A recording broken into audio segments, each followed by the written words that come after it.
Très heureux de vous retrouver encore une fois sur ces chroniques sur les chemins d'ailleurs.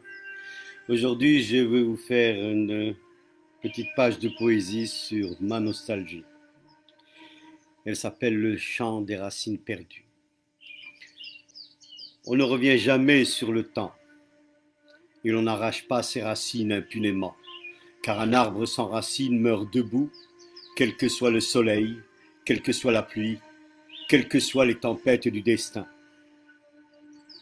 Sous l'écorce du souvenir, les fibres profondes de la terre natale nous tiennent encore. Elles veillent, sentinelles de notre identité, gardiennes silencieuses de nos blessures et de nos élans. Peu importe les chemins sinueux de l'exil, les sentiers pierreux de l'ailleurs, quand le pas devient lourd, alourdi du poids des années et des silences, vient l'heure où le bâton du pèlerin tombe des mains fatiguées. La fin d'un voyage, le terme d'une quête. Alors, le vent se tait, le grand cadran du temps s'efface, les aiguilles, lassées de danser, reposent enfin sur l'éternité.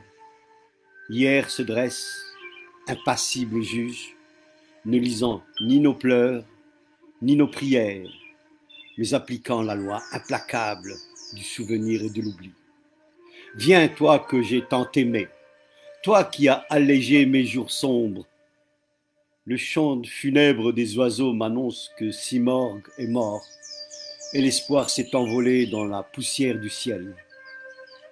Je m'éveille, arraché à mes songes, face au mirage défait de ma nostalgie.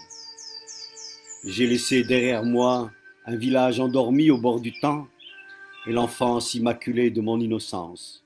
J'ai cru pouvoir oublier, me fabriquer d'autres racines, d'autres attaches. Mais mon cœur n'a d'adresse que là où ses racines se meurent, dans la terre où il est né.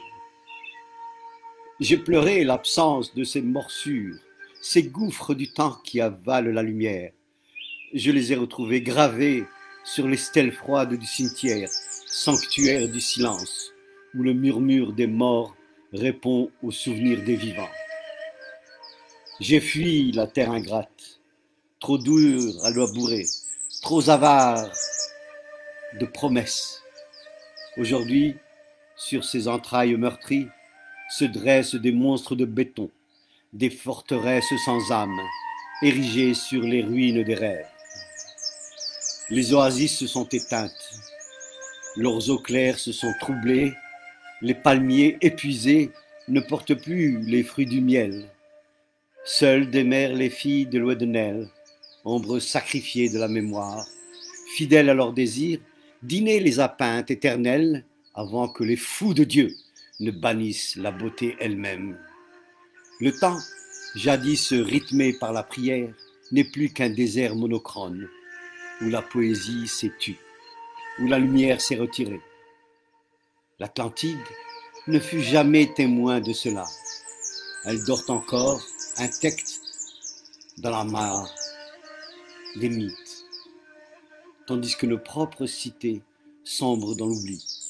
Les moteurs hurlants ont effacé les traces, nivelant la mémoire sous la poussière. Et moi, cet enfant du désert, je retourne à mes sables mouvants. Je cherche le souffle premier, la pureté de l'âme et le feu du vent. Viens, Antinéa, dans l'infini de ton absence, je marche encore vers toi, sur les rives ocres de ma mémoire, là où murmure la voix du petit poète, celle qui, malgré tout, refuse de se taire. Le petit poète, et merci de m'avoir écouté.